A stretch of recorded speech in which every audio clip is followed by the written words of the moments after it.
It's finally here, the next installment in the Marvel Cinematic Universe. Is it a hit or a miss?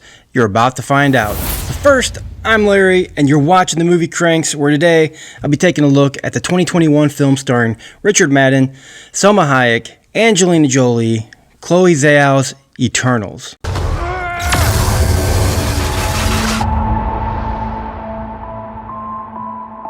So before I start this review, The Eternals, have you seen it? What'd you think? Comment below and join the conversation.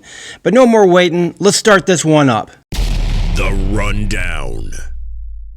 Eternals is about an immortal race of superhuman beings that has been sent to Earth to assist with human evolution, all while protecting humans from the deviants. After thousands of years and all the deviants are believed to be dead, the Eternals go their separate ways, until tragedy strikes and brings them all back together for their biggest fight ever, humanity's survival. So entering this one, my knowledge database on the Eternals was limited.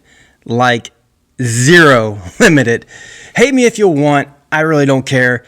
I also decided not to really research this movie, but yet just to go in with an open mind and just let it happen in front of me, brainless as could be. I put a lot of faith in the Marvel with this one, to not just give me an action-packed movie, but to enlighten me who the Eternals are, where did they come from, and more than anything, why they just stood back and watched as Thanos snapped half of existence to dust. And so this is kind of weird. I almost feel like my hits and my misses, they just kind of interconnect here. I thought about actually abandoning the hits and misses platforms, but I'm still going to give it my best. I'm going to try, but be prepared for lots of mixed feelings here. Just saying, with that, I kind of actually like this movie. Probably more than I should have. The hits. Like everyone else has been saying everywhere else, The Eternals does take more risks than your average Marvel film. I mean, there's actually a Disney-rated sex scene in this one, which completely surprised the shit out of me. But no, this one also bridges a gap.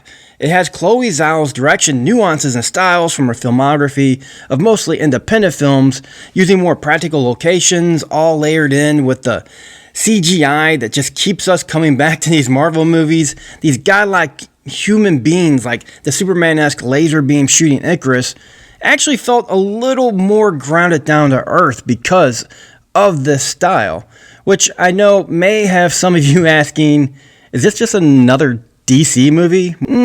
More like an Avengers movie if it had Superman and The Flash and didn't have any of the other movies before it, then trying to cram all of that in to fit just one movie. Oh wait. Yeah, it's a DC movie.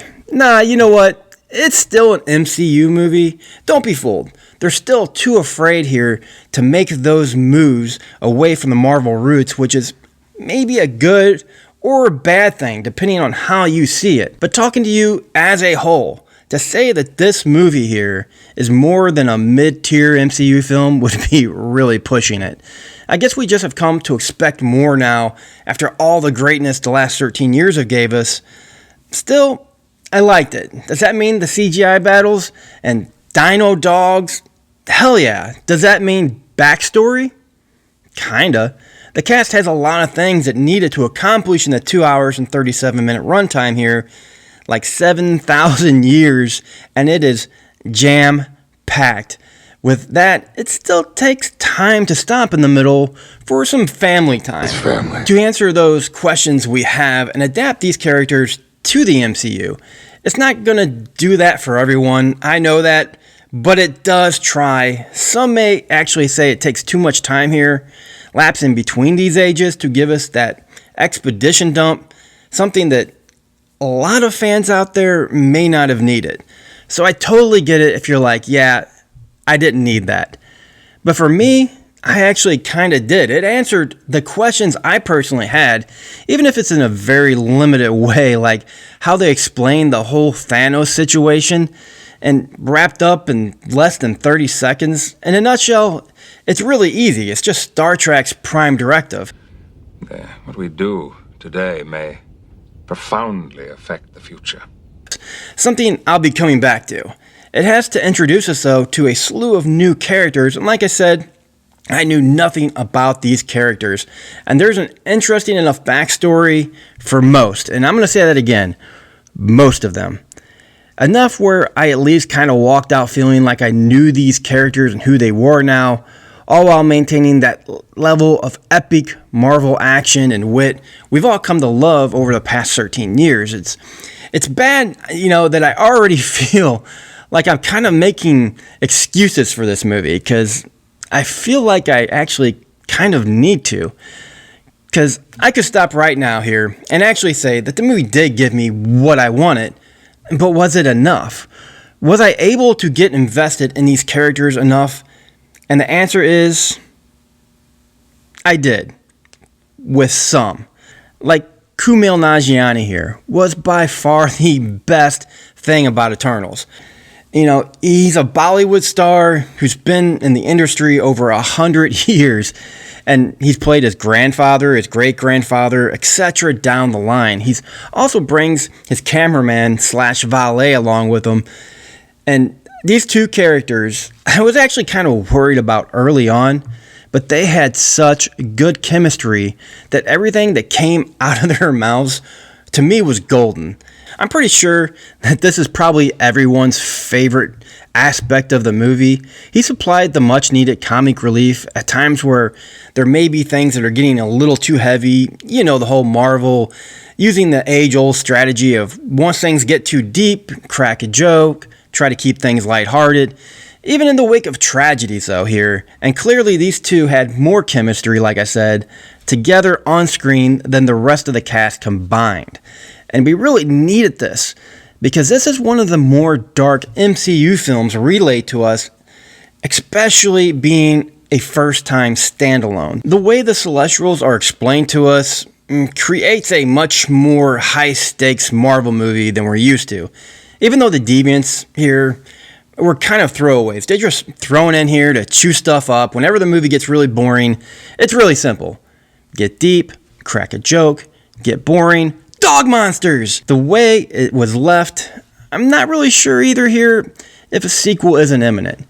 It definitely sequel-based. This whole movie kind of felt like a big sequel bait, truthfully, leaving a lot to be desired and standing questions about where they go from here. Something not everyone's gonna really care for. I do believe they actually advertised this movie as a one and done, but it was obvious Disney has different plans for the Eternals. And I guess that's my hits. It's hard to get too deep into this movie without spoiling major plot points. I do have a few more hits I would like to discuss. Unfortunately, it would kind of give that up to you, and I don't want to do that right now. So let's move on to The Misses. It's like the writer here was just firing ideas straight out his asshole while not really thinking about, is it plausible or does it even fit into the MCU? I don't know. Maybe, why no one saw the giant Jupiter-sized red rock man orbiting Earth, but yet find newly formed rock formations the very next day? I mean, wouldn't that have knocked out some satellites at the very least? That begs the question now that I had coming into this movie. Where were the Avengers during all this? And didn't they see that? Couldn't their radar pick up an anomaly 5 times the size of Earth? Speaking of that, there's a lot of references here to other franchises. Star Wars, they got to hold up a book and show it right to you. Here's another one of our franchises, go buy it. And even Superman, which felt really odd here. I mean, because it kind of upends everything when you're sitting at a kitchen table discussing who will lead the Avengers, and you're talking about Superman at the same time. I mean, are you a kid talking about a movie again? I just really didn't have any idea. They explained why they couldn't interfere with human history, which answers the Thanos question and creates another question as they interfere with most of human history. My misses are mostly things like that, just little stupid nuances that just made no sense. But there's also the case of the 7,000-year time lapse, where they go back, 500 years, 1,000 years. And, it's these points, for me, that did at times kind of flesh out the characters, But don't expect all these characters to get fleshed out, and prepare for some of them to just completely disappear the entire mid-half of the movie. But it's this back and forth between times that just kind of convolutes much of the actual story. There's also the cast chemistry, which is all over the place. Some have it, and others, like Richard Madden and Gemma Chan, don't. And for the most part, both of the actors are charismatic, and they bring it here. But whenever these two characters are on screen together, without anyone else to lighten things up, it just begins to fizzle into a bleak mess. And Angelina Jolie isn't an invisible person in this movie. I mean, let's just face it. Most of the movie, she's there, but you don't even really know it. Still, there's enough here to say that by the time all of this comes down and happens, I just didn't really care. But I would still have to say it probably would have worked better as a Disney Plus series. It's hard to get behind ensemble cast that themselves are isolationists without good time-consuming character development, something you really needed more time definitely to cover that 7,000 years. And that's my misses. If it had any recommendations for you, it would be to turn off your brain and just enjoy the show. Are you not entertained? Are you not entertained? Yes, I was. I think going to this one with no expectations is what actually helped me have this feeling too. Eternals changes the MCU formula, but keeps the same ingredients that will keep us coming back for another 13 years. And the effects are as good as ever, but I would have liked to have seen more power from those moments, especially the personal ones. For some reason, I feel like I'm missing a lot here. My hits are mixed, there's negatives there, my misses are mixed, there's positives there. For what it's worth, I like the movie, and that's all that really matters. I'll give the Eternals a C+. I thought it was good, guys, but I still gotta be real. So the Eternals, have you seen it? What'd you think? Love it or hate it? Comment below and let me know your thoughts. But until next time, guys, I'll see you. That's all, guys. So get the hell out of here. And don't forget to subscribe and ring that bell for more of The Movie Cranks.